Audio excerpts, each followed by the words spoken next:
Hi friends, అందరికీ advance happy new year అండి. ఈ 2025 సంవత్సరంలో జరిగిన కొన్ని ముఖ్యమైన విషయాలు, కొన్ని మంచున్నాయండి, కొన్ని చెడున్నాయి, కొన్ని ఆటుపోట్లున్నాయి, కొన్ని లోటుపాట్లున్నాయి. అవన్నీ తట్టుకొని 2026 సంవత్సరంలోకి అడుగు పెడుతున్నాం. ఇంకొక 20 నిమిషాల్లో 2026 సంవత్సరంలో అడుగు పెడుతున్నాము. ఈ సంవత్సరం ఎలా ఉంటుందన్నది కూడా మనం చెప్పలేమండి. కానీ అందరికీ కూడా చాలా సుఖ సంతోషాలతో ఉండాలని మనసారా కోరుకుంటున్నాను. ఈ సంవత్సరం అయితే జనవరి ఫస్ట్ వచ్చిందండి. 2025 చాలా హ్యాపీగా గడిచింది. ఆ రోజు చాలా హ్యాపీగా ఉన్నాము. మేయర్ గారింటికి వెళ్ళాము. నూర్జహాన్ మేడం అందరింటికి వెళ్ళాము. విషెస్ చెప్పాము. ఆ రోజంతా చాలా హ్యాపీగా గడిచింది. అలాగే మార్చి ఉగాది వచ్చింది. ఉగాది కూడా చాలా చేసుకున్నాం. కానీ ఏదో చిన్న లోటండి. అది మా మనసుకు తెలిసిన లోటు. కానీ శ్రీరామనవమికి కళ్యాణం చేసుకున్నామండి. రాముల వారి గుడి దగ్గర ఈయన నేను. వెంటనే చక్కగా మా అమ్మాయికి పెళ్లి 20 రోజుల్లో మొత్తం ముహూర్తం పెట్టుకోవడం, పసుపు దంచడం అన్నీ సెట్ అయిపోయినాయి. ఆ రామచంద్రమూర్తి అంత చక్కటి అనుగ్రహం ఇచ్చారా అనుకున్నాము. అది కూడా చక్కగా జరిగిపోయింది. అలాగే మేము వాడపల్లి కూడా వెళ్ళాం 7 వారాలు.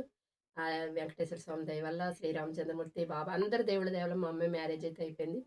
కానీ మ్యారేజ్ అయింది అనే ఆనందం ఉండే లోపే 3 నెలల్లో ఆగస్టులో మా వారికి చాలా పెద్ద దెబ్బ తగిలిందండి. అది పెళ్లి రేపనగా మేము వస్తుంటే బైక్ మీద కుర్రోళ్ళు ముగ్గురు గుద్దేశారు.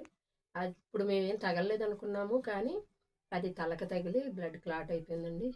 మేమైతే చాలా బాధపడ్డాను. ఆగస్టు 2వ తారీఖున ఆయనకి ఆపరేషన్ చేశారు. ఇప్పుడు నేను ఈ విషయం ఇన్నాళ్ళ తర్వాత ఎందుకు చెప్తున్నానని మీరు అనుకోవచ్చు. కానీ చాలామంది ఆ భగవంతుడి రూపంలో మాకు హెల్ప్ చేశారు. హెల్ప్ చేసిన ప్రతి ఒక్కరికి కూడా పేరు పేరున ధన్యవాదాలు తెలుపుకోవడానికైనా సరే నేను ఈ వీడియో చేయాలనిపించింది. ఎందుకంటే ఎన్నో బాధలు, కష్టాలు పెడుతున్నా సరే దేవుడు అలాగే ఆ బాధలు, కష్టాలనేవి ఎలా తీరుతున్నాయన్నది కూడా తెలుసుకునే లోపే మమ్మల్ని బయటకి తీసుకొస్తున్నాడండి. ఆ ధైర్యం అయితే ఉంది. నాకైతే పూర్తిగా బాబా మీదయితే నేను ఆ బాబా మీద నాకు పూర్తి నమ్మకం ఉంది. మమ్మల్ని ఎన్ని కష్టాలు పెట్టినా మమ్మల్ని బయటకి తీసుకొస్తాడని. కానీ అసలు మేమెంత పెద్ద దెబ్బ తింటాం అనుకోలేదండి. పిల్లలు చిన్నప్పుడు 2011, 10లో ఆయనకి హార్ట్ ఆపరేషన్ అయినప్పుడు చిన్న పిల్లలు. అప్పుడు చాలా బాధపడ్డాను 20 రోజులు రమేష్ బాబు హాస్పిటల్‌లో. అప్పుడు ఏంటి పిల్లల్ని ఎలా అంటే ఆ టైంలో అలా అనిపిచ్చేసింది.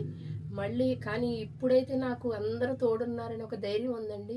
నాకైతే ఊరికే భయపడిపోతుంటాను నేను.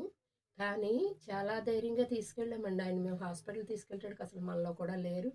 మేము మణిపాల్ హాస్పిటల్‌కి తీసుకెళ్ళిపోయాము. అక్కడ సర్జరీ చేశారు. చాలా బాగా డాక్టర్‌లో నిజం ప్రతి డాక్టర్‌లో నాకు దేవుడే కనిపిచ్చారండి. ఆపరేషన్ చేసిన డాక్టర్ గారికైతే కాళ్ళు కూడా పట్టేసుకున్నాను నేను ఆయన చేసింది సక్సెస్ అనగానే. మాకు చాలా నమ్మకం లేదని చెప్పగానే చాలా భయపడిపోయామండి. అందరూ ఏడుపండి గోల పిల్లలం మేము. అలాగే మా పెద్దమ్మాయి గానీ, పెద్దల్లుడు గారు బొంబాయి నుంచి గానీ, చిన్నల్లుడు రాము గానీ, అలాగే మా వినీతమ్మ అందరూ మొత్తం వచ్చేసారండి హాస్పిటల్‌కొచ్చేసి. నా అల్లుళ్ళు కూడా కొడుకుల్లా ఉండి చాలా సాయంగా ఉన్నారు. చాలా ఓదార్పునిచ్చారు. నాకింక భయం లేదు. మాకు కొడుకుల్లా ఉన్నారనుకున్నాం. అలాగే ఇంకా ముఖ్యంగా ఇంకో మనిషి మా ఆశ్రిత్ అండి. మా ఆడపడుచు కొడుకు. తనైతే తెలియగానే వాళ్ళ మావయ్యకి బాలేదనగానే హైదరాబాద్ నుంచి వచ్చేసి ఎన్ని రోజులు మన హాస్పిటల్ నుండి డిశ్చార్జ్ అవ్వలేదు. అన్ని రోజులు వారం రోజులు అక్కడే ఉన్నాడండి వాడు కూడా. అలాగే రోహిత్ అని విజయవాడలో ఉంటాడు. అలాగే మా సురేష్ తమ్ముడని, మా మరదలని చాలామందండి. వీళ్ళు వాళ్ళని చెప్పను. మా శ్రీను ఉన్నాడు. మా అబ్బాయి అవుతాడు విజయవాడలో. కానీ నేను విజయవాడ వెళ్ళేటోడికి మా సుభాషిణి అని చాలామంది ఉన్నారు. వీళ్ళు వాళ్ళని పేరు చెప్పలేకపోతున్నాను. కానీ ఇంతమంది నాకు విజయవాడలో ఉన్నారన్న థాట్ కూడా రాలేదండి. హాస్పిటల్ తీసుకెళ్ళినప్పుడు ఎక్కడికి తీసుకెళ్ళాలనుకుంటున్నాను గానీ, ఒక్కళ్ళకైనా ఫోన్ చేయాలన్న ఆలోచన నాకు రాలేదు.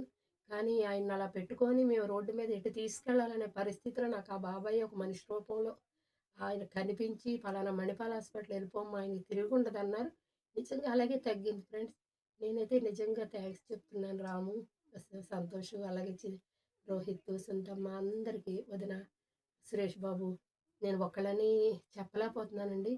కానీ ప్రతి ఒక్కరు కూడా ఈ విషయం తెలియగానే నాకు ప్రతి మా ఆర్‌పీ ఫ్రెండ్స్ గానీ, మా మేడమ్స్ గానీ ఫోన్ చేసి ప్రతీదీ కనుక్కున్నారు. కొంతమంది గుళ్ళలో భజనలు పెట్టారు. కొంతమంది చర్చిలో ప్రార్థనలు చేశారు ఆయన గురించి. నిన్ను ఆయన చూడ్డానికి లోపల ఐసీయూలో పంపించరని తెలిసి కూడా నాకు ఓదార్పునివ్వడానికి ఎంతోమందొచ్చారండి. తనకైనా కనీసం ఓదార్పిద్దామని బయట నాతో మాట్లాడి నేను ఏడుస్తుంటే నన్ను ఓదార్చెళ్ళిన వాళ్ళు ఎంతోమందున్నారు. ఒక్క విషయం అండి. మేము వెళ్ళేటప్పటికి అసలు చేతిలో డబ్బులు కూడా లేకుండా వెళ్ళాము. మామూలుగా చిన్న ట్రీట్మెంట్ అన్నట్టు ఒక 10,000 తీసుకెళ్ళాను. కానీ ఫ్రెండ్స్ కూడా మా పాప వాళ్ళ ఫ్రెండ్స్ కూడా అలాగేనండి. వాళ్ళు అలా అమౌంట్ ఏసారు ఫ్రెండ్స్. వెళ్ళేలోపు మాకు 2,00,000 కట్టమన్నారండి. ఈ అమౌంట్ మేమసలు ఇంక అడగానే అడగలేదు. ఎలా వచ్చిందో కూడా ఆ రూపం ఆ దేవుడే వాళ్ళకా స్ఫూర్తినిచ్చి, ఆళ్ళ రూపంలో మాకు ఆ భగవంతుడు, ఆ బాబాయ్ ఆళ్ళ మేలుకొలుపు ఆ డబ్బులేసేలా చేశాడండి. అయితే ఎలా అయితే సక్సెస్ చేసి మేము చక్కగా ఆపరేషన్ చేసి తీసుకొచ్చాము.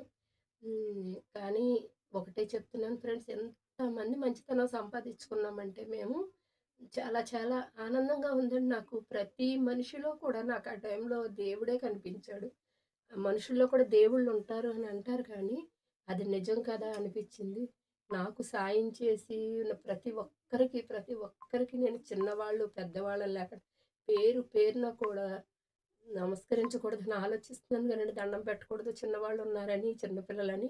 చాలా మందికి నేను థాంక్స్ చెప్తున్నాను. ఈ వీడియో నేనెప్పుడో చెయ్యాలి. కానీ అసలింక అవ్వలేదు.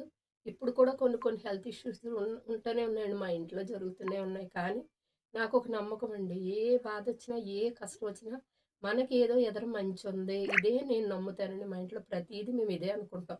ఎంత కష్టం రానివ్వండి, ఎంత ఆటంకం రానివ్వండి, మీరు మమ్మల్ని చూసి అనుకుంటారు వీళ్ళకి ఏం బాధ లేదని. కానీ మేము పడే బాధలు ఎవరికైనా ఉంటాయో లేదో కూడా అనిపిస్తుంటది ఒకసారి. కానీ మేము బయటకి కనిపించం. ఎందుకంటే మాకెంత కష్టం వచ్చినా మాకు తెలుసు మమ్మల్ని లాక్కెళ్ళిపోతాడాయన. ఆ దేవుడున్నాడు. ఆ బాబా ఉన్నాడు. ఆ వెంకటేశ్వర స్వామి, ఏ దేవుడో ఏదో రూపంలో మమ్మల్ని ఆ మంచి దగ్గరికి తీసుకెళ్తారని నమ్మకంతోటే మేము ఏ కష్టం వచ్చినా గుండె రాయి చేసుకొని అలా ఉంటున్నాం ఫ్రెండ్స్. అయితే మీకు ఈ లాస్ట్ రోజు బాధ పెట్టానని ఎవ్వరేమనుకోవద్దు. ఈ ఇయర్ నాకు జరిగిన కొన్ని కొన్ని విషయాలు మీతో షేర్ చేసుకోవాలనిపించింది. అలాగే ఇంకెలాంటిదేమీ రాకుండా చాలా హ్యాపీగా ఉండాలని మనస్ఫూర్తిగా మీ అందరి ఆశీర్వాదాలు కావాలని కోరుకుంటున్నాను. అలాగే మీరందరూ కూడా చాలా చక్కగా సుఖ సంతోషాలతో, ఐశ్వర్యాలతో తొలతూగాలని మనస్ఫూర్తిగా మరొక్కసారి advance happy new year friends. అందరూ చాలా హ్యాపీగా ఉండండి. Bye friends.